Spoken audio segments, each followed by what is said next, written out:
नसीरुद्दीन नसीर इतने नाजुक अंदाम थे और उनको ज़रा सी कोई अहबाब से तकलीफ पहुंचती, उनका जिस दिन इंतकाल हुआ है ये उनकी करामत में भी शुमार होता है। उन्होंने अपने भतीजे के सामने उस दिन सुबह कहा कि हज़रत अबुल फजल खुतली रहमहुल्लाह जो हज़रत दाता गंबश के पीर थे, उनको उनके अहबाब से जब तकलीफ पहुंची तो उन्होंने अल्लाह की बारगाह में सर सजदे में रख के अर्ज़ किया, या अल्लाह मैंने अपनी सारी उम्र तेरी हर बात मानी है, आज तू मेरी एक बात मान ले, मैं इतना दुखी हूँ, मुझे दुनिया से उठा ले।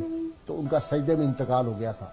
नसीरुद्दीन ने कहा अपने भतीजे से कि बेटा आज माँ भी ओ ये दुआ की थी, देखो अल्लाह कब कबूल करता है। बिल्कुल उसी दिन दुआ को, ये सही बात। बिल्कुल जी, ये मुझे उनके भतीजे जो है सैयद मेहर मुहियुद्दीन मारूफ बे रूमी, वो रो भी रहे थे और ये मेरे साथ उन्होंने रूबरू बात की और कहा कि ताया जी जो है वो इस कदर दुखी हो गए थे और इस कदर जो है वो इन्होंने सताया और लोगों ने और मुख्तलिफ वहाँ के अहले इलाका ने, और एक दिन वो रात को जो है वो बुला के उन्होंने अपने सारे अजीज व अकारिब को, रिश्तेदारों को ज़ियाफत करवाई, खाना दिया। अच्छा। और उनसे बातें करते रहे और कहते रहे कि कोई अगर मुझसे कोई खता हुई हो तो आप मेरे से बात किया करें, ना कि अलहदा की कोई बात करते रहें।